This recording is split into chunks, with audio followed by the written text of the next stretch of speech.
दिव्यवाणी दिव्यवाणी दिव्यवाणी दिव्यवाणी. मगच्या भाव भयणीनो, आमी पेंटकोस्तू महापरब आचरण करता. ही पोयस सभा आमची जिनी उगम जाल्ली आनी पोयस सभा उगम जाल्ली व्हडली परब आमी आचरण करता. आमच्या भावार्थाचें उगम स्थान, आमच्या पोयस सभेचें आनी आमच्या पोयस सभेचें उगम स्थान, उगमाचें फेस्त हें आमी आचरण करता. आमकां स्वार्था मेळोवंक, शिसांक दारां उक्तीं करून वो संवसाराचे वचून संवसारा वचून भावार्थाचो उजवाड आमकां दिवंक धाडिल्लें. तांचेर उजवाडाच्यो जिबो पळयतात उजवाडाच्या जिबांनी देंवन आयलो. त्या पवित्र उजवाडाच्या जिबान जावन आयिल्लो भावार्थ आमी स्विकार केला आनी तो उजवाड आमकां मेळ्ळा. आनी आमच्या दोरी तो भावार्थाचो उजवाड सगळ्या संवसाराक दिवंक पळयतात आमकां आमचे थंय रास करता. म्हाकाच्या भावेन हे परबे दिसा म्हाका उडास येता. आमचे भयण लाविना ते कितले भायर वचून कितल्या एग्जामां बसले आनी ताका भायर वचचें म्हणून. ताका लंडन वचूंक मस्त आशा ते, म्हाका भायरची मस्त आशा म्हणून ते म्हणटाले. आनी तशेंच मोगाच्या न्हू, ताका आयर्लंड वचचें म्हूण कितली आशा आली, कॅनडा वचचें मस्त आशा आली, ऑस्ट्रेलिया न्यूझिलंड नर्स जावन मस्त जाणां म्हजी सांगाती गेल्यात म्हाकाय वचचें म्हणून. ताचे मार्क बरे आसले, फर्स्ट क्लास आसले, BSc नर्सींग. आनी त्या जाळा तें शिक्षण मस्त हुशार तें श्रुतावणी. आनी तितली हुशार नासली, तितली मार्क काडनासली, सगळीं भायर गेल्यांत म्हाका कितें एग्जामान पास जावंक जायना म्हूण. इंग्लिशाची एग्जाम बरयता आनी इंग्लिशाचें OLT एग्जाम बरयता, YT एग्जाम, आनी तें पास जायना, एका मार्का खातीर फेल जाता. आनी ताचे उणें मार्क काडिल्लीं भुरगीं परत पास जावन सगळें वचून बरें जोडटा येता, ताका वचोंक जातेत ना, हाका वचोंक जातेत ना. मागीर निमाणें आमी ह्या 4 वर्सांत हांव तुका कित्याक वचोंक जायना गी म्हूण कठीण मागण्यां, ती मागण्याचीच मनशां, ताचो नवरोय मागण्याच्याच मनशां, ह्या कॅरिझमॅटीक मागण्यांत तूं मुखार वचोन बसता तरणाटो, तो इंजिनियर. आनी तशें आसतना म्हाका न्हू ताका कित्याक जायना म्हणलें एकच सवाल, ताका वचोंक कित्याक जायना गे म्हणून. मागीर तांणी आमी सांगता मेळोन मागणें करना आनी पुरा त्या दाळा आमकां कळ्ळें देवाचें बीग पिक्चर आसा म्हणून. You are going to see the big picture. आतां तूं ल्हान संगत पळयताय, व्हडली संगत, व्हडलो विशय तुका, व्हडली एक घडीत तुज्या जिणेंत घडोवंक, ल्हान घडीत पळय नाका, व्हडलें बीग पिक्चर पळय, व्हडल्यान घडीत पळय तुज्या जिणेंत जाता म्हणून.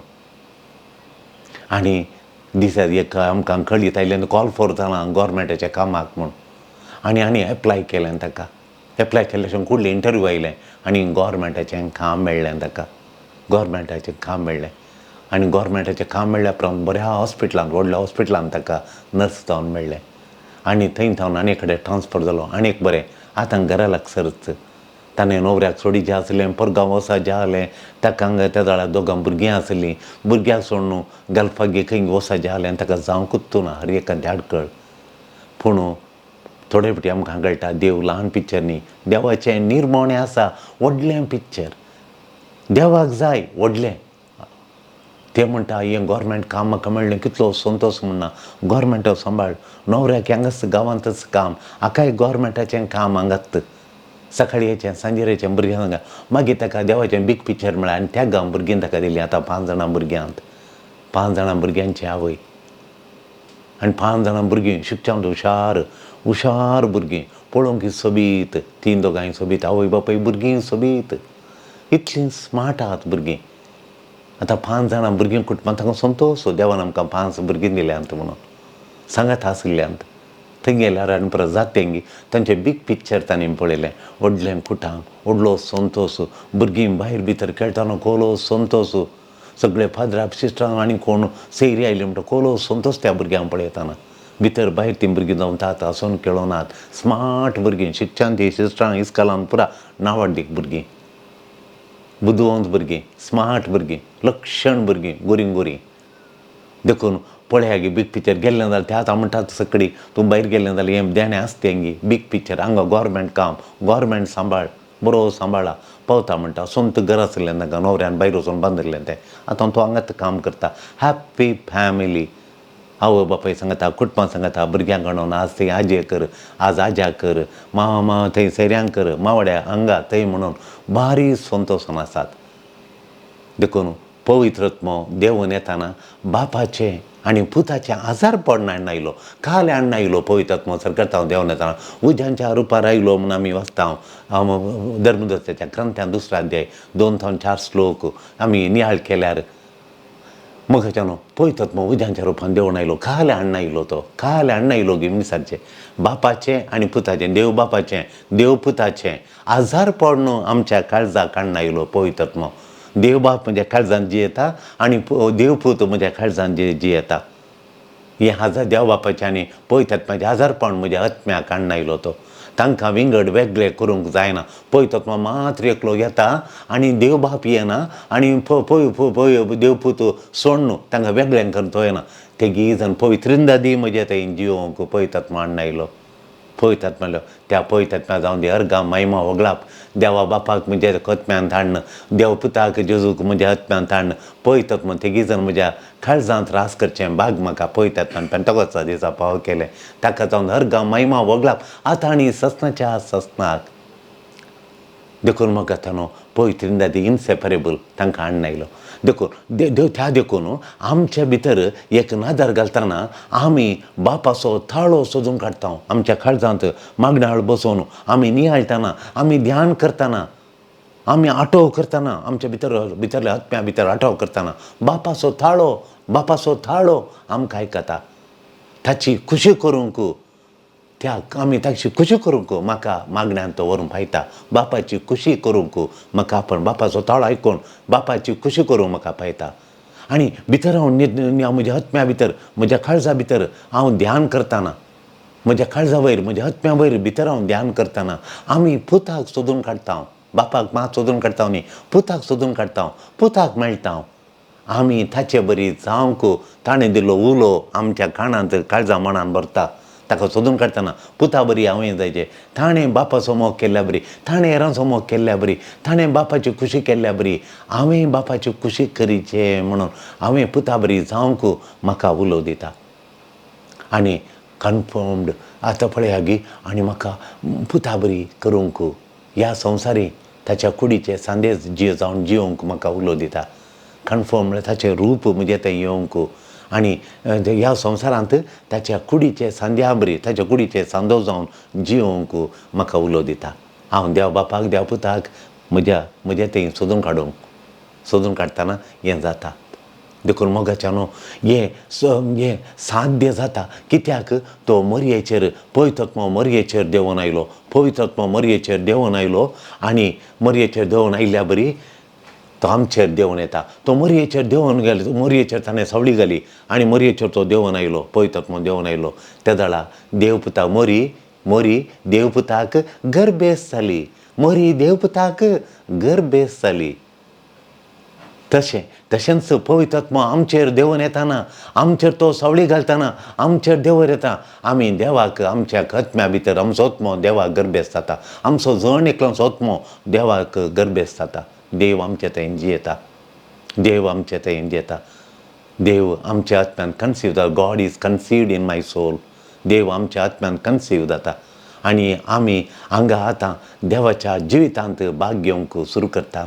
देवाच्या जिवितांत ह्या संवसारांतच देव म्हजे थंय आसतना देवाच्या जिवितांत हांव भागी जाता. हें पेंतेकोस्त म्हाका साध्य करता. पवित्रत्म म्हजेर आयिल्ल्या वरवीं, पेंतेकोस्त म्हजे देवान आयिल्ल्या वरवीं देवाच्या जिवितांत हांव भाग घेवंक साध्य जाता. हें पेंतेकोस्त. देखून पेंतेकोस्त म्हळ्यार म्हाका भाग मेळटा. देवाच्या जिवितांत जियोवचें, जिवितांत भाग घेवचें, भाग म्हाका फावो करता. देवाच्या जिवितांत शेअर करचें, भागीदार जावचें भाग म्हाका पवित्रत्म दिता. हें पेंतेकोस्तांत मागण्यांत ध्यान केल्ल्या वेळी वो मिस्तेर म्हाका कळी जाता. हें कशें गी म्हणल्यार कळी जाता आमकां मागण्यांत ध्यान केल्ल्या वरवीं वो मिस्तेर आमकां कळी जाता. आमच्या आत्म्यांत ताचें आजारपण बगा जाय. आमच्या आत्म्यांत देवाचें आजारपण आमी बगा जाय.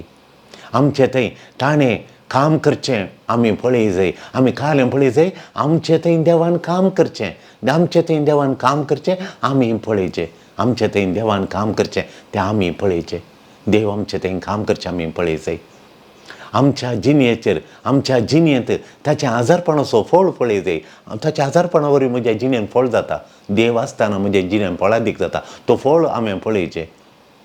ताच्या आजारपणाचो फळ आमी पळयचें. तुजे थंय आसची पवित्र आत्म्याची देणी पळयतना तूं देवाकच पळयताय. जर तर तुजें पवित्र आत्म्याची देणी तुजे थंय आसात, तूं ती पवित्र आत्म्याची देणी तूं पळयतना तूं देवाक पळयताय. पणसारुकार पणस पळयतना तूं पणसाचो रूख पळयताय. देखून पवित्र आत्म्याचे फळां तूं पळयतना देवाक तूं पळयताय. पवित्र आत्मो तुजे जीव आसचो. पवित्र आत्मो तुजे थंय जीव आसचो. तुज्या आत्म्यांत तो जियोंचो. पवित्र आत्मो तुजे थंय जीव आसचो. तुज्या आत्म्यांत तो जियोंचो. पवित्र आत्मो जिवोन आसचो तूं पळयताय.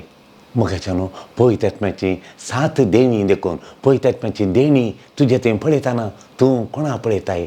तूं देवाक तुजे थंय आसचें पळयताय. पवित्र आत्म्याक पळयताय. देखून पवित्र आत्म्याच्या देण्यांचेर एक नदर गेल्या. पयलें पवित्र आत्म्यान दिवचें देवबिरांत.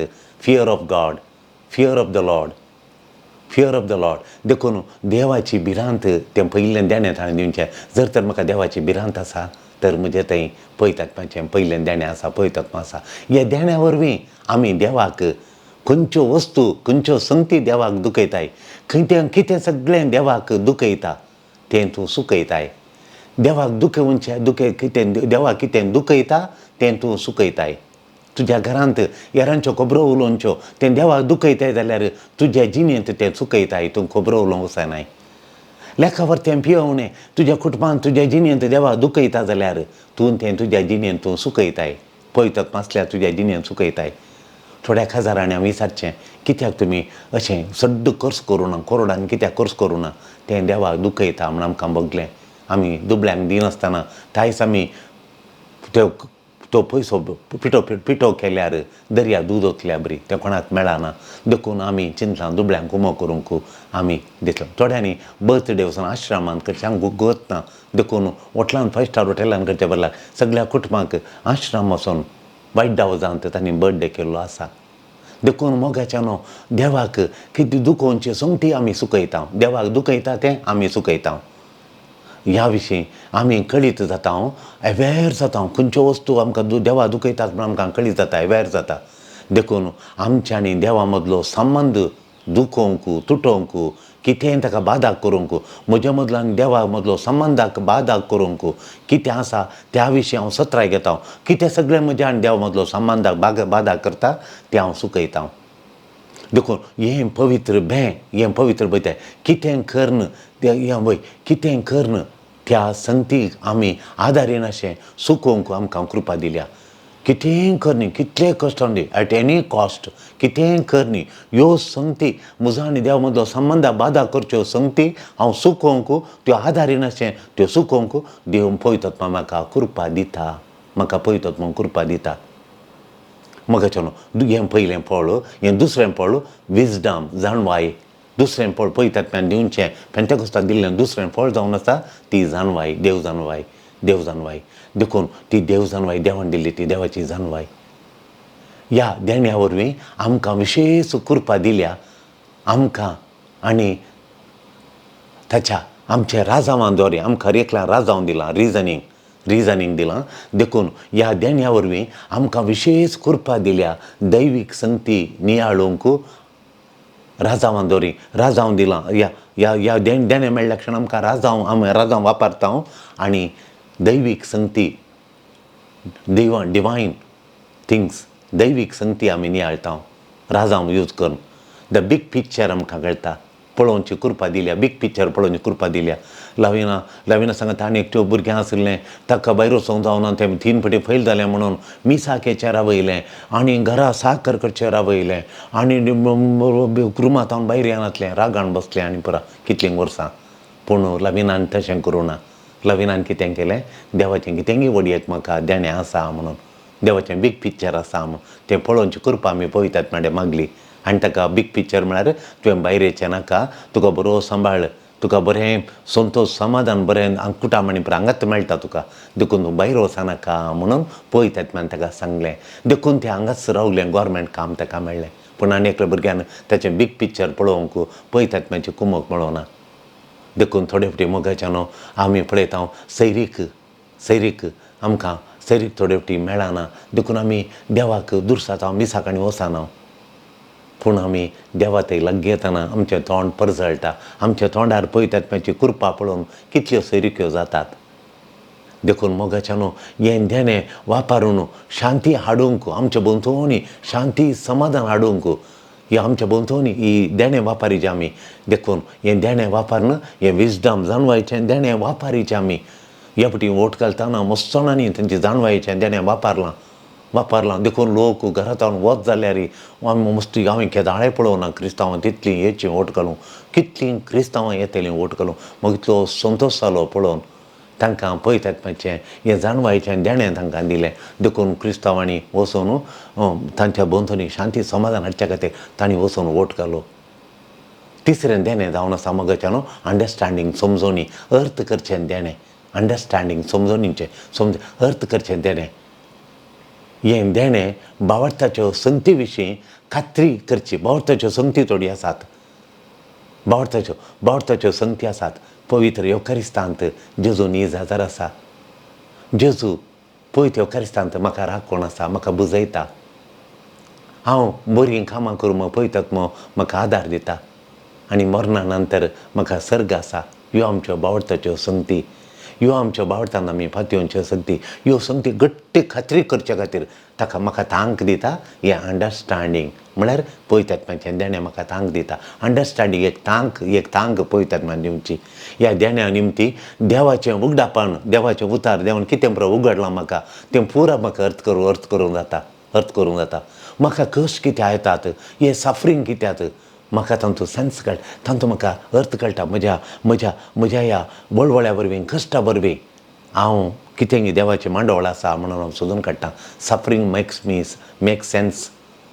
मागीर दुबाव येवच्यो तसल्यो संगती म्हाका आतां अर्थ भरीत जाता. दुबाव ते येना. कितल्या जाणांनी पयलें म्हणलें म्हाका मस्त दुबाव येतल्यो भावार्थाच्या संगतींत. आतां भावार्थाचे विशय काडटा म्हाका दुबाव येना म्हणून. काजाऱ्या लग्ना बेसांत तीं दोगांनी एक कशें गे तो आमचो भावार्थांनी एक जातात तीं. ह्यो आतां कळटा आमी दोगांय एक म्हणून म्हाका कळटा म्हणून. कितल्या व्हंकलांनी म्हणून, कितल्या न्हवऱ्यान म्हणा. ह्या देण्या वरवीं पळयतात मागीर ह्या देण्या वरवीं आमकां पळोवंक जाता हर एक संगती जिणेंत कशी देवाची मांडावळ्या प्रकार बऱ्याक पडटात. देवाच्या मांडावळ्या प्रकार बऱ्याक पडटात म्हणून आमकां कळटा. ह्या देण्या वरवीं आमकां पळोवंक शकता सगळी सबार संगती देवाच्या कृपेन, देवाच्या मांडावळ्या प्रकार आमच्या बऱ्याक पडटा. पयलें बऱ्याक न्ही म्हूण कळटा, मागीर कळ्ळें म्हज्या बऱ्याकच जालें. हांव भायर वचनातलें, बऱ्याक पडलें म्हज्या हांव. चवथें जावन आसा नॉलेज. एका परिस्थितींत देवाची खुशी कितें म्हणून जाणा जावची. देवाची खुशी जाणा जावची एका परिस्थितींत. आतां मावूं पडला ताका चलोवंक आनी परत जायना. देखून ही एका कामां येतली, सूण एका कामां येतली. आतां मांयक पयल्यांत भलायकी बरी ना, तिका भलायकी बरी ना, तिका उठोवंक आनी चलोवंक आनी जायना. मावी पडला. देखून हिणें ती कामायच्या जाग्यार राजिनामे दिले. आनी ह्या परिस्थितींत देवाची खुशी कली करची. खुशी न्हवऱ्या कडेन सांगून तिणें राजिनामे दिलें. प्रायवेट काम आसलें तिका, तिणें राजिनामे दिलें. दोगांची साखरी ती करता. एका कामाच्या दोन. न्हवऱ्याचो सांबाळ पुरो आनी भुरगीं आनी इल्लेशें शिकोवन बाकी उरलां. इंजिनियरींग जाल्या उपरांत देव तांकां पळयता म्हणली समजोनी, देव तांकां बरी करता म्हणलें. आनी एक तुमकां नॉलेज म्हळ्यार मोगाच्यानो विन्सीन बी कॉम केलां. तांकां 2000 माडी आसात. 2000 उदक आसा, बरी सुवात गुड्यातांव सकयल देंवन येताना. बापायन तितलें केलां. आतां हाचें शिकप जालें. आतां कोणीक म्हळें तुका हांगा आसल्यार चेडूं मेळना, तूं BCom केल्यार चेडूं मेळना. देखून तुवें भायर वचचें तुवें भायर गेल गालफांत जाल्यार मात चेडूं मेळना म्हूण. देखून आमचे कडेन तो विचारूंक आयलो. आमी ताच्या घरा गेले. हांव तोटांनी पुरा पळयलें माडी, आपुरबायची माडी. आपुरबायचो जागो 2000 माडी आहात. 750 750 माडी आसा जाल्यार एका कुटुंबाक बरे दीस काडयत म्हूण एकलो दीस काडटलो. 750 माडी आहात. ताचे कडेन कार आसा. दोगां भुरग्यांक शिकप इंग्लीश मिडियमान दिता. कार दवरलां. आवय बापायक पळयता, बायले भुरग्यांक पळयता. कार ल्हानसो गोठो आसा, गायरां आसात आनी इल्लेशें दुकराचें पोसापा. हें सगळें तो करता. खाली 750 माडी दवरून आनी इतलें कारबारान तो करता. तो म्हणटा हांव बँकांत पयशे चड जाल्ले पयशे हांव बँकांत घालता म्हूण इनकम आसा म्हजे 750 माडी बरी तरेन पळयल्यार पुरो. एका माडयेर इतल्यान पोपाळ 40 वयर पोपाळ बसाचे म्हूण सांगता. एका शिमट्यार दिताले म्हणालो तो तशें. देखून ताणें भायर वचना म्हणून निर्धार करून हाडलो. आनी एकलो मनीस 750 आलो. मनीस म्हणालो देखून विन्सीक सांगलें, विन्सी तुका चेडूं मेळना भायर वचनाका, तूं राव. आळे अशें 750 आसलें अशें सांगलां आमकां म्हूण. तो रावलो. ताका बरें चेडूं मेळ्ळें. दोगां भुरग्यांक तो आतां पोसता. दोगां भुरग्यांक तो पोसता. इंग्लीश मिडियमान घाला, फीज बांदता. हॅप्पी आसा तो. ताचें भायली काम करता. देखून आमची दिसपडटी जिणी कशी जियोवचें, आमची दिसपडटी जिणी सादी जिणी नॉलेज गिन्यान, आमची दिसपडटी जिणी कशी जियोवचें ह्या परिस्थितींत देवाची कुशी कितें, आमचे जिणें तशें देवाचें कुशें हें देणें आमच्या आदल्या सुखींत हांव आमकां शिकोवंक करता. आदली सुखी केल्ली हांवें माडी सोडून भायर गेल्लो ना, ती सुखीत हांव शिकायचें. बिजनसांत हांव हेरांक मस्तू रीण दितालो, म्हाका रीण फारीक करूंक जायना. मागीर हांव कोणाचे पयशे कणयतालो. हातूंत हांव शिकलो हेरांक सड्ड रीण दिवं नजो म्हणून. देखून आमी एकल्यान म्हळ्यार हावजमेड म्हळ्यार घरा कामाक एका मनशाक दवरलें. खंयलें कश्टूंचें, कितलें त्या कामा घराक बसलें पळोवंक जायना तिका, कश्टूंचें. मागीर काम करून दितली ती सिस्टर आयली. तिका हें नॉलेज कळ्ळी. हांव इतलीं कामाचीं धाडटां, हीं दोंतात कित्याक म्हणी तिका कळ्ळें. मागीर तिणें सांगलें ह्या भुरग्याक कसलें कश्ट येयली जाल्यार आनी तुका दिना, हें निमाणें भुरगें आसूं मोग करीचें तुवें जाता जाल्यार मात्र म्हणून तिका कावन्सलींग करून तिणें बसोवन आवयक सोमा केल्या उपरांत तिणें वचून दुयेन वचून मागीर हें कामाचें धाडलें. तें तुजें बरीत म्हणलें लेक, ताका एक दूख दिलें जाल्यार तुमच्या घरावन येना म्हणाली सिस्टर. ती करून दिताली नॉर्थांत हांव भुरग्यांक. इने कश्टूंचें हांगा कट्टेन मारचें मांड्याक बसलें पळोवंक जायना. नाका जाल्यार वस्तूर आनी पुरो बुमळूंगचें घडये घडये. आतां तिका कळ्ळें ती तिच्या आदल्यांक कश्ट दिल्या उपरांत आतां बरें करून असो मोग केलो आनी ती सिस्टर धाडना म्हूण कळ्ळी. देखून ही जागृत जाली आनी मोग करूंक सुरू केलो. आदल्या सुखीत हांव आमी शिकता हें देणें तिका मेळ्ळें पळयतात मेळचें देणें. Praise the Lord. मुगाच्या बाबयनीनो 5वें देणें जावन आसा कावन्सल. कावन्सल म्हळ्यार मायेत ह्या आत्मा समालोचन कावन्सल, गूड कावन्सल. देखून पळयतात मेळचें देणें जावन आसा कावन्सल, आत्मा समालोचन मायेत. ह्या देण्या द्वाऱ्यान कळीत जाता हांव पयस सभेंत सगळ्या चेन पळय साबान म्हळ्यार एक सोबीत चेन, भांगाराची चेन पळय सायबा म्हळ्यार चिंत्या. तातूंत मस्तू एका चेनीन कितले गांच आहात पळय. देखून सगळे क्रिस्तांव हर एकलो बावडटी पळय सभेंत हे गांच जाल्यार बरी. हें देणें मेळ्ळ्यार, ही माहीत म्हाका मेळ्ळें, कावन्सल मेळ्ळ्यार, देवतांनी आत्मा समालोचन म्हाका मेळ्ळें जाल्यार ह्या देण्या वरी म्हाका कळी जाता हांव दुसरोणी त्या पवित्र सभा बांदून हाडूं एकामेका बांदून हाडूंच्यात हांव एक सांकळ. हांव जर चुकलो जाल्यार चेन घट जायना. हांवें घट जाल्यार चेनी घट. हर एकल्या गांच, हर एकलो ग्लांच, हर एक लिंक म्हणटा आमी. हर एक लिंक चेनींत लिंक आसात. हे लिंक तें हर एक गांच तो घट्ट आसल्यार सगळी चेन घट्ट. देखून एक म्हज्या मांयची ताका बांदिल्ली पिड्डू जाल्यार खारयेमाणी बांदिनासली पिड्डू बांदतेली. एक गांच कितें अशें वटल्या बरी जावन तुटलो तो हांगाचो. ताच्या उपरांत मांय घालूंक भियेताली ती गोळ्यातान पडटा म्हूण सुतान बांदताली. एक गांच उरले गांच पुरो पिड्डुकेचे सुमार तिच्या चेनीचे बऱ्यो आसात. सोबी तिका पिड्डूकान मोडलो कुरिसांनी पुरा. त्या जाळाचें भांगार कितल्या पावंडांचें. पूण मांय घालूंक काजार येताना भियेताली पेटयेन जावन काडूंक. घालें जाल्यार ताणें तुटता म्हणून, तुटोन खंय पडात म्हणून इतल्या मोलाची. एक गांच सुकल्यार सगळ्यो चेन देखून हांव एक गांच आसल्या बरी म्हणून ह्या देण्यांत हांव म्हाका कळटा. गूड कावन्सलांत हांव कळटा देव म्हाका वापरता. देव म्हाका वापरता हेरांक कुमूक करूंक, हेल्प करूंक म्हाका वापरता. वय देव म्हाका वापरता हेल्प करूंक. देव म्हाका एकामेकाक कुमूक करूंक म्हाका देव वापरता. देव म्हाका एकामेकाक आदार दिवंक, सपोर्ट करूंक, कश्टांतल्यान सपोर्ट करूंक, गरजेवंतांक कुमूक करूंक देव म्हाका वापरता. हें म्हूण म्हाका कळी जाता. देव म्हाका कळी. हें देणें आसल्यार म्हाका कळटा. देव हें देणें आसलें कुडले वचून हेल्प करतात. हे देणे असले कुडलोसून आदार दिता, सपोर्ट करतात. एकाक गरजेवंतांक सपोर्ट करना सरावणांत. आमी कितें उलयचें आनी कितें करीचें तें आमकां कळीत जाता.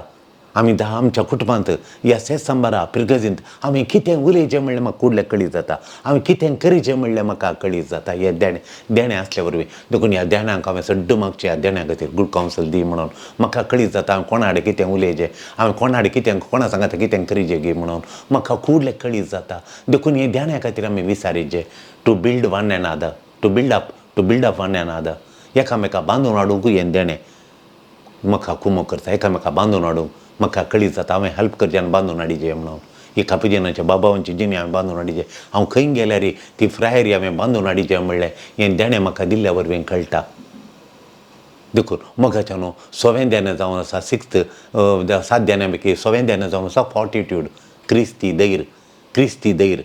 क्रिस्तान दिल्लें धैर्य तें पवित्र आमकां धैर्य दिता. बरें करूंक काल्याक धैर्य दिता. बरें करूंक तुवें घट्ट मोन करीशें तुका धैर्य दिता. घट्ट धैर्य दिता आनी घट्ट मोन कर. बरें करनासाय. तुज्या आवय बापाय बरें करून पळयताय, साकरी करताय. हेरांव तुका साकरी करनासल्या बरी काय तुज्या मतीन दुबाव आनी पुराय घालतात, पयशे करतात अशें म्हणून. तूं जागो वांटें करतना समांकर वांटें करताय. उणें कांय गता धरनासल्या आवय बापायची कुमो केल्ल्यान आमी सगळे आमचो वांटो ताका दिया म्हणलें. देखून तुका बरें करूंक घट्ट मोन सरस्पर देव तुका दिता. वायट चलोवंक, वायट सुकोवंक खंय वायट जाता एवॉयड करूंक, सुकोवंक तूं घट्ट मोन करताय. वायटकान तूं मेतेर जायनाय, घट्ट मोन करताय. फॉर्टिट्यूड म्हणल्यार धैर्य तुका पवित्र दिता. वांजेल आमकां मोग करूंक आपयता.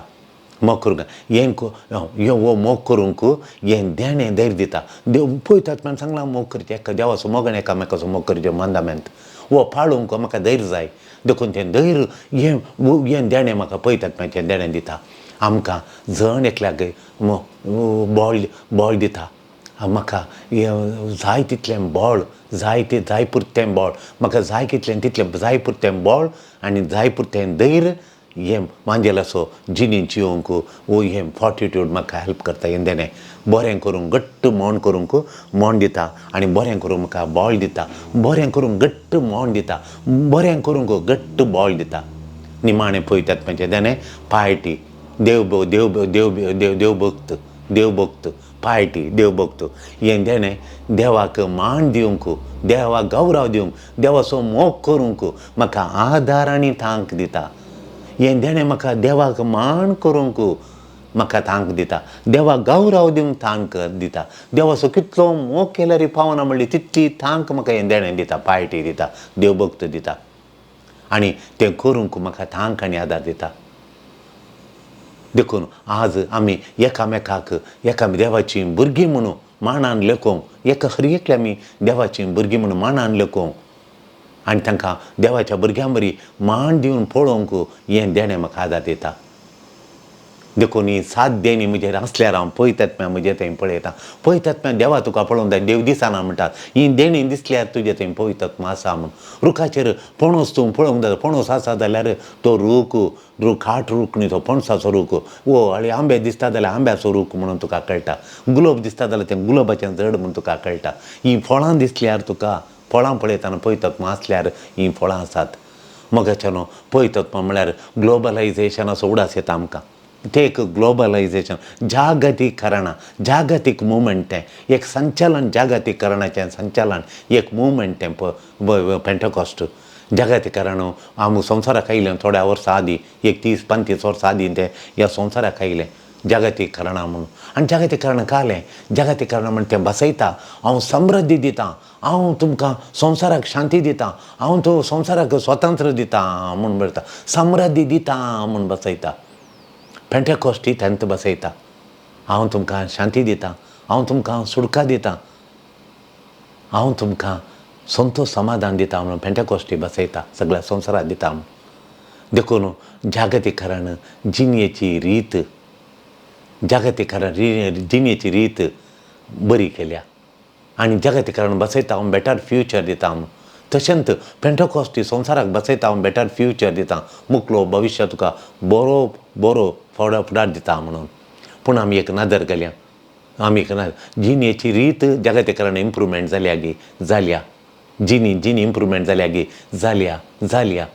देखून इम्प्रुवमेंट जाला कितें म्हळ्यार मोबायल फोन आयल्यांत अमेरिकांतून हांगा गडीप तेरांत कनेक्टिविटी आसा कुडले वशेंत हांगा तो लोक थंय कामाक वशेंत आनी संपूर्ण संपर्क जाला मस्त बरेंपण जालां अमेरिकान मेळच्यो वस्तू कोको कोलान पुरो हांगाय मेळटात अमेरिकान मेळचे बर्गर हांगाय मेळटात सगळो संवसार एक जाला खंय गेल्यार त्यो वस्तू आमकां पळोवंक मेळटात वस्तू मुस्तायकी वस्तू त्यो पुरो मेळटात देखून प्रॉफीट मेकींग तांचो शेवट जावन गेला देखून तरी मनशाक मोल नासल्या बरी जाल्या डोंट वॅल्यू पीपल म्हणल्यार बरी प्रॉफीट तो मुख्य जावन गेलां पीपल मुख्य न्ही जागतीकरणाक एक तांचें खालें जालां म्हळ्यार हें पुरो दितना प्रॉफीट मुख्य जालां शिवाय पीपल मुख्य न्ही don't value people they value profit एक तांकां मुख्य गरजेचें जागतीकरणाक पूण ग्लोबलायझेशनाक जागतीकरणाक प्रॉफीट जायचे लाभ जायचे आदाय जायचे लोकांचें मोल न्ही लोकांचें मोल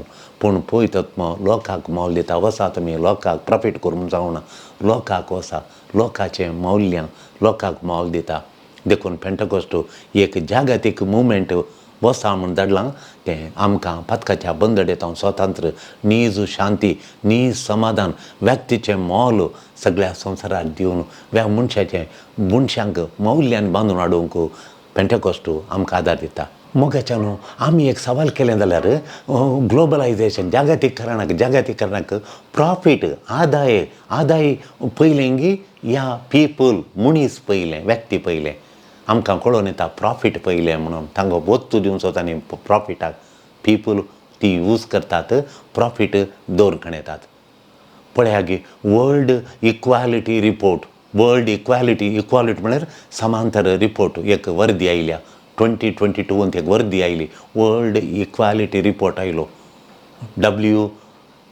इनइक्वालिटी वर्ल्ड इनइक्वालिटी रिपोर्ट आयलो WER म्हळ्यार वर्ल्ड इनइक्वालिटी रिपोर्ट WIR ते इनइक्वालिटी रिपोर्ट आयलो तांत त्या रिपोर्टान कालें म्हळ्यार त्या 30 वर्सां तावन 1990 तावन संवसारार 10% ग्रेस्त लोक 10% ग्रेस्त लोक संवसाराचो आदाय संवसाराचें बौद्धीक 76% ह्या 10 जाणां कडेन आसा 10% लोक कडेन आसा सगळ्या संवसारार 10% लोक 90% लोक कडेन ना 10% लोक कडेन 76% आदाय आसा तांचे टोटल इनकम कितें म्हळ्यार 52 आज कालें वस्तू घडल्यो आनी तेज्यो वस्तू केल्यो त्यो विकल्यो ताचो आदाय आयलो तातूंत 52% ह्या 10% लोक कडेन 52% इनकम टोटल इनकमाचें 52% ह्या 10 जाणां लोक कडेन आसा 10% लोक कडेन आसा आनी तांणी कार्बन एमिशन म्हणटा आमी कार्बन घालून हाली दग पावस ना हें कर्म आमकां आमी भोगता तें 48% कार्बन एमिशन ह्या 10 लोकांनी करचें 10% लोकांनी करचें तांचें वेल्थ 76% वेल्थ आनी 52 टोटल इनकम एका दिसाची इनकम जावन 52 हांच्या एकावंटाक येता उरल्यांक पळया उरले 90%ची गत पळया आनी हांचें कार्बन एमिशन 48% कार्बन एमिशन ते घालतात म्हणून आयलें उरले पंदले 50% लोकांचे दुबळे लोक 50 बटाम 50% लोकांचे तांचो आदाय खाली 2% मात्र 2% आदायान तीं येतात आनी टोटल ग्लोबल इनकमांत ह्या 50%क मेळचे 8.5 ग्लोबल इनकम तांकां मेळटा आनी तांचें कार्बन एमिशन तांचें 48% कार्बन एमिशन ह्या तांचे 10%चे कार्बन तांणी दिवचें 48% ह्या 50% दुबळ्यांनी ह्या 8.5 इनकम आसल्यांनी आनी 2% वेल्थ आसल्यांनी तांचें कार्बन एमिशन खाली 12% मात्र देखून आमच्या परिसराक ह्या 50% लोकांतून कांय बादाक मेळना आनी कश्टूंचें ह्या दुबळ्या लोकांक तांणी करचें दुरसोवचें देखून ग्रेस्त जावन येता दुबळो जावन येता हें बदलूंक कश्ट जावं पळयत देखून एकलेक अवकाश सगळ्यांक मेळना एकलेक अवकाश सगळ्यांक मेळना तांकां चड अवकाश हांकां उणो अवकाश पेंतकोस्ताद्वारे सुरविल्ली पवित्र सभा कितें आसा एकसलेक वांटून घेवन येता एकसलेक शेअर करता वांटून घेवन येता हें पेंतकोस्ता वरवीं जाल्लें अजाप मनशां मोल दिता कश्टांच्या गरजेवंतांक पावता आनी एकल्या कडेन तुपून जावन दवरिना, आसली दुबल्या लागीं वांटून घेतात. देखून ग्लोबलायझेशन जागतीकरणाक आनी पेंटेकोस्ताक आसचो एक फरक म्हूण सांगल्यार तेंय संवसाराक विस्तारलें आनी जागतीकरणाक जालें. हें पेंटेकोस्ती जागतीकरण जाली, पोवी सभा जागतीकरण जाली, पोवी सभा शेअर करता, सुरुली पोवी सभा शेअर करता. आनी आमकां प्रॉफिटांत हांव पिपलाचो पयलो मोग करूंक, पीपल फस्ट प्रॉफीट नंतर म्हणलें चिंताप आमच्या काळजा मनांनी घालता. हें गिफ्ट संवसाराक गिफ्ट पेंटेकोस्तांत हांव शेअर करूंक आनी रेस्पेक्ट पीपल फस्ट, पीपलाचो मोग करचें, प्रॉफिटाचो सोडणी, प्रॉफिटाचो मागीर करचें म्हणून. देखून थोडीं बरीं क्रिस्तांवां आतांय तांच्या प्रॉफिटांत वांटून घेतात. गंज मठां एक नवें घर बांदलां तांणी आठ फ्लॅटांची तसलीं आठ फ्लॅटांची तांणी 3 कॉम्प्लेक्सां बांदल्यात. कांय गत आतां तांच्या प्रॉफिटांतल्यान कांय एक पयसो कणयनात. गंज मठा पर उक्तावण जालें म्हणून म्हाका आयकूंक मेळ्ळें. कोलो संतोश तांकां भोवशा पेंटेकोस्तांच्या जिणेंत निरंतरी जावन आसा. दुसरें जावन आसा खालें म्हळ्यार मोगाचें युनिफॉर्मिटी एकता, युनिफॉर्मिटी बागी युनिफॉर्मिटी एकता न्ही, बागी फ्लोरॅलिटी. देखून पळया गी तुमी तें जागतीकरणाक ग्लोबलायझेशन, युनिफॉर्मिटी, एका गांवची भास, हेजमनी म्हणटा आमी, हेजमनी ती भास, तांची स्टायल, तांची संस्कृती, तांची भास आमी वापरचे. आमची संस्कृती, आमची भास, कितलीं जाणां आज आमी कोंकणी उलयना, आमची भास उलयना. आमच्या भाशेचें कंथारां देव आशेत आयकूंक, आमच्या भाशेंत आमी दोतोर म्हणची, आमच्या भाशेंत मिस्रजार करचें, आमच्या भाशेंत देवाक करसूनचें, वाखणचें, स्तुती करचें देव आशेता. ताणें दिल्ली भास ही कोंकणी भास. देखून जागतीक संस्कृतीक लागून आमची भास आमी उगडोवन वचो. पेंटेकोस्ट वैविध्यात हाडटा, तांच्या भाशेन आयकता. ह्यो कसली भास करूंक वचना. तांची भास, तांची संस्कृती काडून मोगांत एकवटांत जिवंक जाता. आमी मोगांत आमी कापुचीन नाना संस्कृतीचे नाना भासांचे, पूण आमी एका कम्युनिटीन सांगाता जियेता. आमकां कांय जायना, एकलो कन्नडाचो आसता आनी एकलो असो तामिळाचो आसल्यार आमी सांगाता जियेता, आनी एकलो मलयाळी आसल्यार माय मोगान तांचे संस्कृतीक आमी सांगाता मेळटा आनी इंग्लीश उलोवन आमी जियेता. पूण आमची भास आमी सोडिना, तांची भास ते सोडिना, म्हजी भास हांव सोडिना, म्हजी संस्कृती हांव सोडिना, तांचे संस्कृती जेजूती माय मोगान आमी एकवटान जेजूची भास आमी उलयता. वेरायटी इन डायवर्सिटी. पळय गी युनिटी इन डायवर्सिटी हाडटा आमी. युनिटी, वेरायटी ऑफ थिंग्स आमी एकवट हाडटा. आमी वेरायटी आसा पूण आमचें तें एकवट आसा, युनिटी इन डायवर्सिटी. देखून आमी सांगता मोगान जे जिणी येता एक भास आमी एक भास आमी एकच भास नासता, एकच संस्कृती म्हणल्यार आमी पळयचें म्हणना, एकच भास सगळ्यान उलयचें म्हणना. आमी सांगाता मेळटाना आमी खंयचे नाना भाशेचो लोक, नाना संस्कृतो लोक सांगाता मेळोंक जाता. भास विंगड जाल्यार संस्कृतीक जाल्यार सांगाता मेळोंक जाता. हें पयलें वासापायचें पासरता. आनी पेंटेकोस्त कुतुहाला हाडटा, पेंटेकोस्त संतोश हाडटा, पेंटेकोस्त उत्तेजन दिता. युनिटी इन डायवर्सिटी हाडूंक पेंटेकोस्त आमी वेगवेगळे संस्कृतीचे आमी एक जायचे. आमची संस्कृती आमी दोन कणया, आमची भास आमी दोन कणया, पण एकवट हाडूंक एकवट आमकां गरजेचो. एकवटाक वत्तो दिता पेंटेकोस्त. मोगाच्यान तिसरी संगत जाता ह्या जागतीकरणाची जावन आसा. जागतीकरणाची तिसरी संगत जावन आसा एक्सप्लॉयटेशन. पूण पेंटेकोस्ताचें एक्सप्लॉयटेशन न्हय, मिसांव.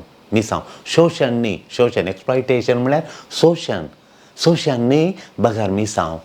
काम दिता म्हणटात आनी शोशण करतात. ग्लोबलायझेशन पळय, हांगाच्यान कितलो लोक आमचो कुडियाळचो लोक भायर वचून काम करता. तें ग्लोबलायझेशन जाल्ल्या वरवीं हें पाव जालां.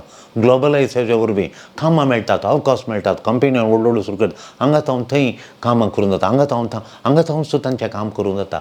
तशें काम आमी दिल्यांत, पूण शोशण करतात. कितलीं वरां, 14 वरां, 15 वरां, 16 वरां काम करतात. घरा जेवताना थोडीं भुरगीं काम करून कुलेरान जेवतात. काम करचें हांवें पळयलां म्हजी सेरी. बऱ्या कामार आसात, जेवताना समेत वेळ ना म्हणून सांगता. खोलें हांवें चिंतचें, खोलें शोशण गी म्हणून, खोलें एक्सप्लॉयटेशन, खोलें शोशण. अमानवीक रितीन कामाचो जागो अमानवीक रितीचें बुयार जावन गेला. प्रॉफिटाक लागून अमानवीक रितीन तांकां गोळयतात. देखून एफिशियन्सी आनी कॉम्पिटेटिवनेस एफिशियन्सी गेलो तूं एफिशियंट गी म्हणून पळयतात कॉम्पिटेटीव त्या भुरग्याक गरज आसा दुर्बळ्याक कुटुंबांतले कश्ट काण रीण काण शिकोवन आयलां ताका एक काम दिजें कोणूच तुका लेखिना तुका एफिशियन्सी आसा गी तुका कॉम्पिटेटिवनेस आसा गी म्हणून पळयता डिग्रेडेशन ऑफ इकॉलॉजी आमचो परिसराचे सर्वनाश दिसता हें पुरा दिसून येता ग्लोबलायझेशनांतावन जागतीकरणांतावन पूण पेंटकोस्ट शोशण करिना शिशांचें शोशण आमचें शोशण करिना पेंटकोस्ट आमकां मिसांवाचें पार्टनर करतात पळय तो आमकां मिसांव दिता एक काम दिता तसो आमकां पार्टनर करता तो आमी पार्टनर ताचे पळयतात सांगाचे 6 वावराडी आमी पळय तो वावुरता आमी वावुरता 6 वावराडी आमकां पार्टनर करता देखून ऑपरेशन करिना एम्पावर करता पळय तो आमकां पेंटकोस्ट आमकां सक्तेन भरता आमकां ऑपरेस करिना एम्पावर म्हळ्यार सक्तेन भरता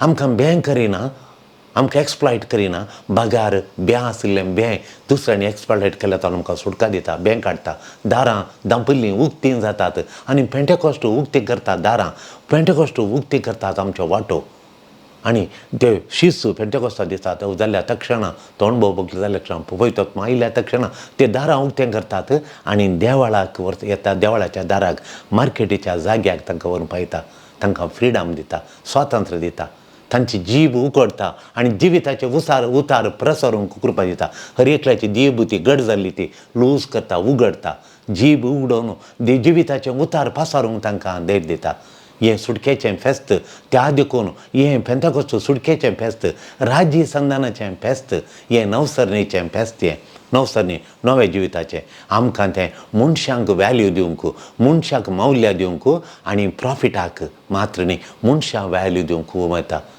आनी आमकां युनिटी इन डायवर्सिटी प्लुरलिजम कोणें तांचे वसो तांच्यो कितल्यो संस्कृती आसल्यार त्यो पळोवन हांवें खुशी जायचे म्हजी शांती म्हजी संस्कृती पाळूंक म्हाका करपाक म्हजी भास उलोवंक म्हाका देख दिता आमकां वॅल्यू लोकांक मोल दिवंक आनी प्लुरॅलिटी वैविध्यता पळोवंक आनी पीपल पर्पजफूल मिसांव करूंक पर्पजफूल मिसांव करूंक प्रेरण दिता पेंटकोस्ट म्हाका प्रेरण आनी बळ दिता देखून आमी लोकांक मोल दिवया हर एकल्या लोकांक मोल दिवया आनी वैविध्य त्या पळोवन संतोश पावया आनी पर्पजफूल एक शेवटा खातीर मिसांव एक प्रत्येक शेवटाचें मिसांव हें करूंक पेंटकोस्ट आमकां प्रेरण दिता हें प्रेरण आमचें जावं दी पळयतात आमचें थंय रास करता ताचीं फळां पळोवन पळयतात आमचें थंय पळोवंक आमकां भाग मेळोवन दी आमेन.